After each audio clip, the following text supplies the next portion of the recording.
All right, y'all. So 2 days before New Year's, I received two movies in the mailbox. One day before New Year's, that following day, I got five more DVDs in the mailbox. One day after New Year's, I got this another DVD. My movie collection is shaping up in 2026. I'm liking the pace that it's going right now. But yeah, I got this DVD in the mail today, and I'm gonna unwrap it with y'all. But because I can't unwrap stuff like a normal person, Frost. Yes, I named it after the Mortal Kombat character. Anyway, I'm gonna unwrap this movie and then explanation as to why I bought all of the movies, because there are movies that are good, but I don't all the time buy DVDs. I mean, if they're really important, I'll buy the DVD. So anyway, let's get to the first movie.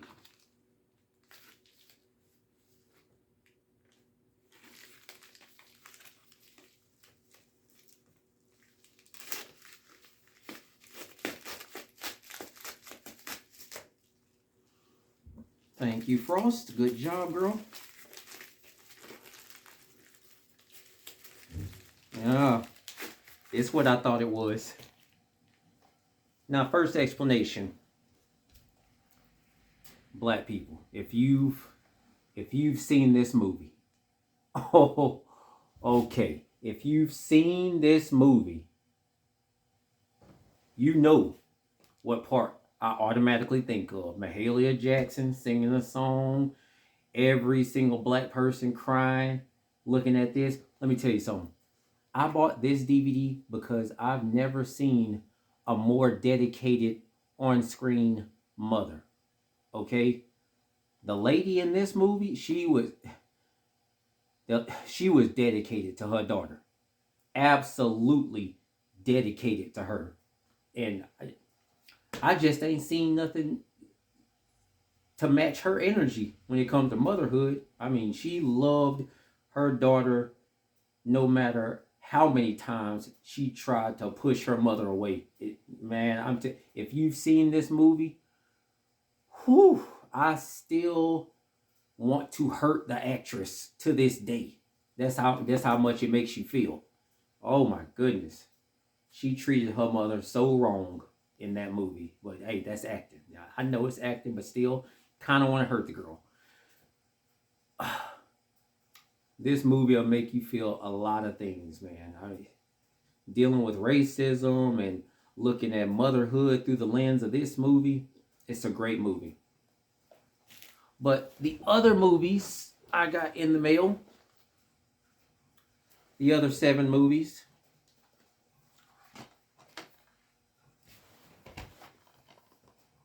Mistletoe Mix Up and Merry Christmas. Now, it's true, of the three Lawrence brothers, between Andrew Lawrence, Joey Lawrence, and Matthew Lawrence, I have a slight, tiny little infinitesimal edge for Joey. I mean, the show Melissa and Joey was just so freaking good. He had help from the teenage witch. I mean, that's going to give him the leg up.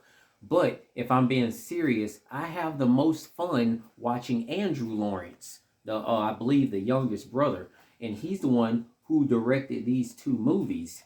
Now, I bought the DVD because while I was watching these two movies, a part of my Christmas movie marathon that I did, it was over like 95 movies plus like 2 to 4 TV shows.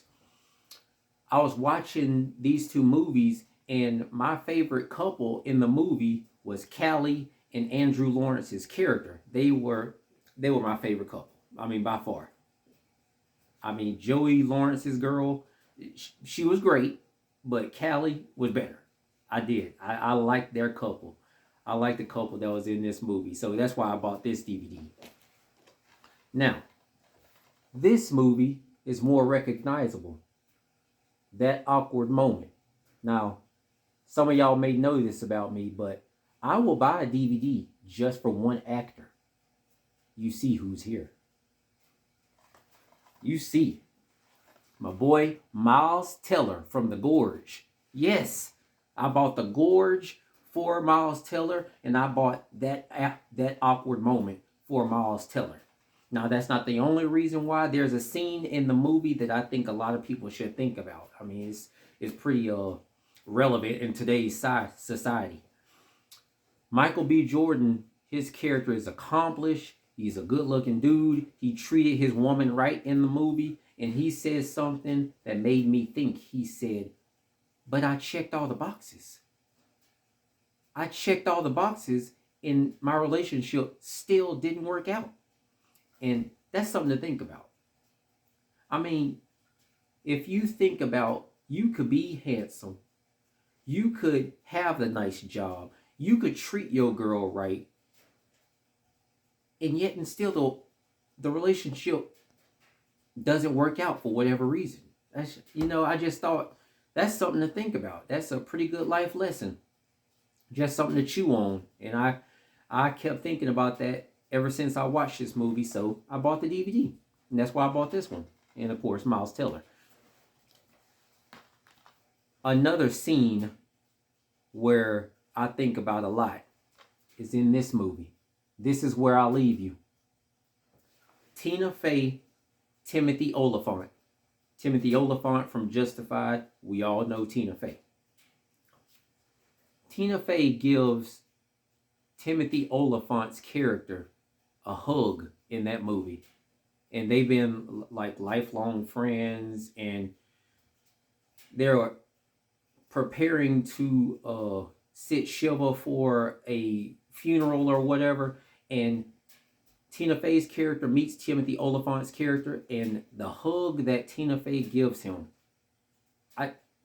I know it sounds weird, but it's like the best on-screen hug I've ever seen. Like the best, by far. There is a emotion that love scenes are supposed to invoke. There's an emotion that they're supposed to give you, like a sort of closeness, like you matching souls with a person and all this other stuff, and it's all supposed to be very pretty. That emotion that you're supposed to see, you're supposed to feel in most love scenes, that's what I felt from that hug. It felt like Timothy Olyphant's character was looking like, this is where I belong. With my friend in her arms, hugged. This is where I belong. This is home. This is where I feel most safe.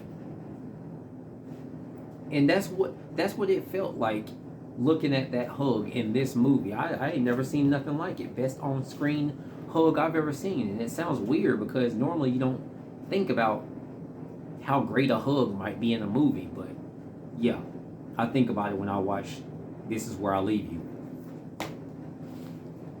Now, there's sometimes a introduction movie that you'll see for an actor, and you'll see the actor or actress in that movie, and from that moment on, you just invested in their whole career from that moment on, because their role was just that good. Training Day, I'm pretty sure Denzel Washington got a few followers off of Training Day. Al Pacino in Scarface, I'm pretty sure people were on board for his career after that. Devon Sawa in Devil's Den. Yeah, this movie right here, Devon Sawa, that was my introduction movie for him. And that was enough for me because his character in this movie is so funny, and I enjoyed it so much. After I saw this movie, Devil's Den, it was an interesting take on the ghouls branch off of horror. When it comes to horror movie, it's an interesting take on the ghouls. Most of the time they go the zombie route or the vampire or werewolf route. This one has ghouls in it, so I thought it was pretty interesting in this movie. It's a pretty interesting movie. I liked it, and this is my introduction to Devin Sawa, and I loved it. Been following him ever since this movie. Speaking of an interesting take on a genre, we get to zombies. And I'm telling you, I've never seen such a unique direction towards the zombie genre as this. Pontypool. Zombies through speech.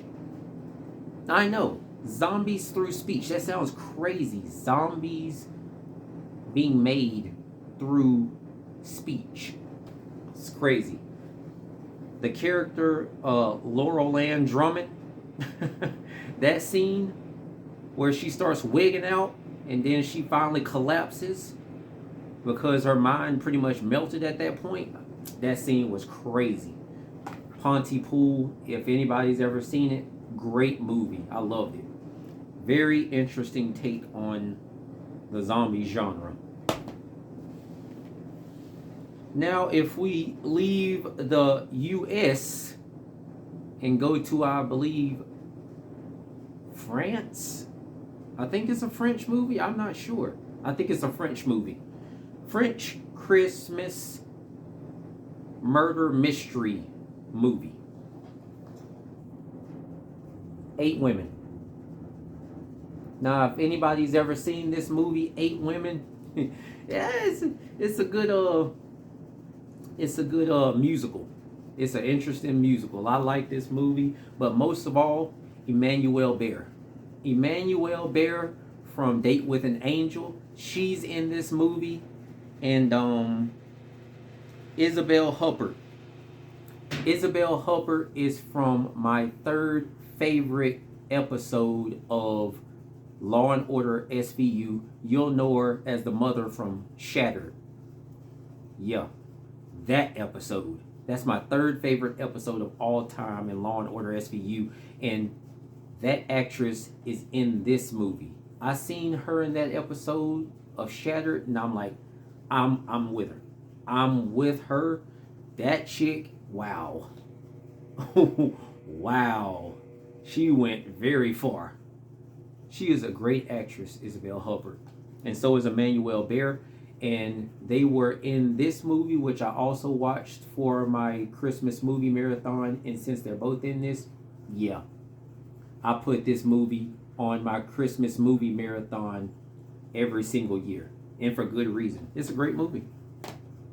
Now, the last movie is very old, but it's an interesting idea.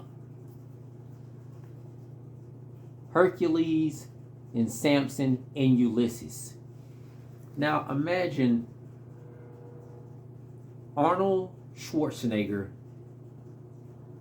as Hercules versus a prime Arnold Schwarzenegger. Prime Arnold Schwarzenegger as Hercules versus a prime Lou Ferrigno as Samson. Now imagine that. Imagine that being a movie. When I was little and I first saw this movie, that's the feeling I got. That's the feeling I got. Such an epic matchup. Oh my goodness. Hercules versus Samson, two religions just clashing with one another on orders from a corrupt king that is being influenced by Delilah. Delilah influenced the king. The king sent Hercules to capture Samson, to handle the Samson problem. But the only problem is when you're powered by prayer, and prayer literally gives you everything you need, it's hard to beat that person. And that's Samson. Now imagine that. Imagine just straight up Hercules facing off against one of the judges from the Bible, Samson. Crazy. I had to buy this movie. I loved it when I first seen it, and now I'm glad I got it on DVD. But I have proof watched all of these movies on New Year's Day. I proof watched all of them except Imitation of Life because there was a region code problem with Pontypool and Devil's Den. So I had to make sure I got the right region code this time. So I proof watched all of them and everything's good, and so I get to add all of these movies. Now 1, 2, 3, 4, 5, 6, 7, 8 movies going to the movie collection. I'm very proud now. 2026 is looking up as this pace is going for my movie collection. If I keep going at this pace, man, I'm going to be set for my October movie marathons and my Christmas movie marathons. I'm going to be set for that if I keep going at this pace. So I'm pretty happy about this, and yeah, Happy New Year's to y'all.